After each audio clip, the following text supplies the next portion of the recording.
All right, guys, Caitlin here. Today we're going to talk about CC Cycle 1, Week 3. As a reminder, I have 5 to 7-year-olds, so the Abecedarians and Apprentice kiddos. And also as a reminder, everything that I mention that can be linked is linked on my blog in my Cycle 1, either Tutor Prep blog or my Cycle 1 Tutor Plans blog. Those are both linked in the caption, so you'll be able to find everything. So let's get into it with what we did this week. All right, for new grammar. For timeline, I had my timeline cards hidden around the room, and I just played the timeline song, and I think we played it through twice while they ran around and they found the cards, and then they brought them up and we put them in order, and then we played the song a couple more times and did the hand motions along with it. We already go over the song and the hand motions in our morning meeting, so they already had seen those. So that's what we did for timeline. For history, we just sang the song and did hand motions. I found hand motions from a YouTube video here that I'll link, and I used those. And so for Zeus Jupiter, we pretended we were throwing a lightning bolt down. For Hera Juno, we put our hands together like this for marriage. For Aries Mars, we did war hands. For Aphrodite Venus, we made hearts. For Athena Minerva, we tapped our head because she's the goddess of wisdom. And for Poseidon Neptune, we did like we were going underwater for those. And it's a really fast song, and they actually in the CC song sing it through 3 times. So by the time I had introduced it and shown them the motions, and then we did the song twice, which was really 6 times all the way through, we'd hit our 7 repetitions. So that one was just a really quick one this week. For geography, we have these teeny tiny popsicle sticks that are colorful that were just in my craft supplies. And so I let them each pick a color, and then they used them to point on the map. And then we traced and erased with our dry erase boards. I didn't do a song this week. I do love CC Happy Mom songs, but I didn't feel confident enough in it that I hadn't memorized well enough to sing it to the kids. So I'll just send that in a link to the parents in my weekly email. For math, for fives, we did high fives, like for fives, and then we did them like crossbody, so it was almost more like a punching, kickboxing type move. And then for sixes, we balanced on 1 foot. However, because this week we did, our 2 science experiments were outside, and it was going to take us some time we're up high in a building 2 floors up.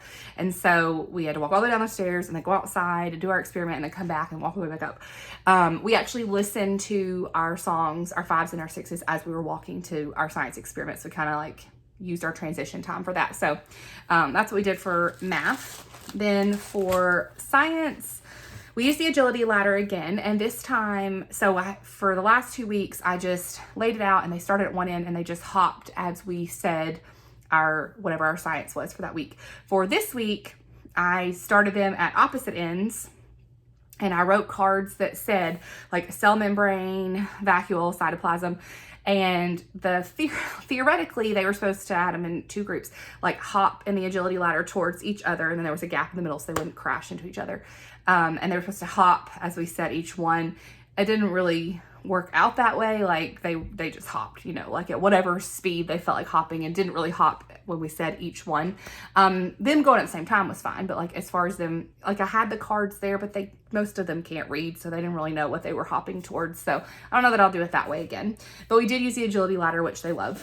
And I sang a song. It's the tune to How Much Is That Doggy in the Window. I found it on CC Connected, so I'll link that for a song to go along. For English, we're just continuing with the preposition songs and hand motions. So we did along, so took our fingers and went down by our side. You can't really see that. And then come up around amid, among, around, at, atop. And there are videos and documents that like stick figures that show all of this. So I'll link that. And that has been fun. So we did it several times slow. We did it several times, not like mega slow, just slower than the song. Several times slow by itself. Then we combined it with week 1, and then we tried doing it with a song. It was like way too fast. So it was funny for us all to try, but we're not quite there yet.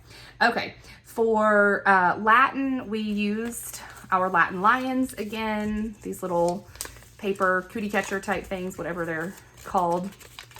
So we did that while we sang, and I actually found I didn't have a lion puppet at home, but I did have a lamb. So they had their Latin lion and I had a Latin lamb, and we used these to sing while we did our noun endings. All right, so that was new grammar. Then for art, so for science, you know, we all do the same thing. Weeks 5, or not weeks, but numbers 57 and 58, blending, and ground temperature. So we went outside, we did that. But for art, oh, I will say one thing that I did for science that was new this week is somebody posted a matchup that has all, like, every week's hands-on science matched up with a devotional from the How Great Is Our God and the Indescribable books, which if you don't have these is really great science devotionals. And so when we came back in from our experiment, I did read this week's, which was this about You Can't See Me, about camouflage. And so that went along nicely with our experiment. Okay, for art, first we reviewed oils, and I read this book, 7 Blind Mice to Them, which is, they really enjoyed it. And, you know, these mice are going and they're each seeing parts of an elephant. And so since they can only see or feel or experience one part of it, they're guessing it's a pillar, it's a spear, it's a rope, different things. And it's not until they kind of like go and investigate the whole entire thing that they see it's all, oh, it's actually an elephant. And so that was kind of a fun segue into the upside down drawing and, you know, not being able to see all of it at one time. It was the way we did it. I'll show you what I did, but I just saw this. I forgot to share. During new grammar, when we did Latin, you know, I have my memory work on my board, but I also hung up this that has like the visual pictures to help with the pronunciation. This is from the trifold board printouts that are very popular. They're on CC Connected. I've got them linked. So anyway, that was honestly more for me than for the kids. But I thought that was helpful. Okay, back to art. Sorry, I'm kind of scattered. So after we read this real quickly and reviewed our oils, I had printed off each of the kids' names just in like some big block letters, and so they each got their own name and they turned it upside down, and they had a piece of paper and they wrote their name upside down, and then they turned their paper they'd written on right side up or upside down, whichever way you want to look at it, to check, oh, did I write my name correctly? So they enjoyed doing that. And then once we did their names, then we did the Mayan glyph fish from inside the lines. And so I had one taped on the board, and they each had one in a manila envelope with just the bottom sticking out underneath the little dotted line here. And so we started with this bottom part, and they were guessing, oh, it's an elf, oh, it's a snowman. They had no idea what it was. And so then we scooted it up to this next line and added this part, and I was doing it on the board in a really big version as they were doing it at their seats. And then we scooted it up to here and then up to here. And we only one kid guessed that it was a fish. The rest of them were still guessing things like a duck and the snowman and all kinds of random things. And really until they once they finished drawing it and they turned their papers, that's when they realized, okay, this is a fish. So that was a really cool little experiment. It turned out cute. We had a bunch of big fat ones and a bunch of skinny ones.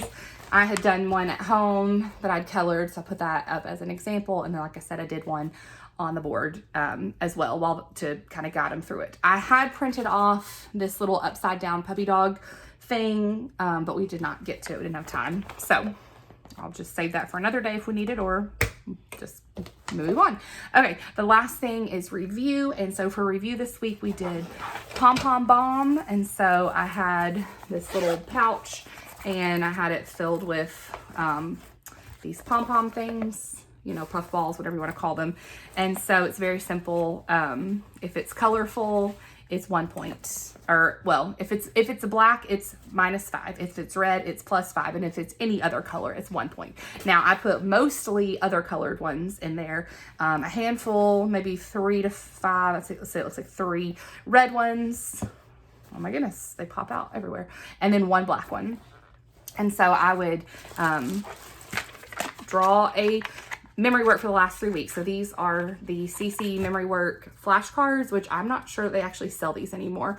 But I thankfully have a set of them. And so I had them in this little box. And so I would just draw out one. I'd ask a question. With this age group, I don't ask it to any one kid or specific or even to one team. I just say, let's say this one together, and we all do it together. And so then I'd have a kid from one team put their hand in, draw out pom-pom, and then that team would get like 1 point for that one. Then we'd ask another review question, and then we'd draw, and then we would just go back and forth. And so they enjoyed it. One kid did draw a red, so we got a +5. One kid drew a black, we got a -5. And so anyway, I think they had a fun time with that. So that is it for week 3. Hope that helps. Bye, guys.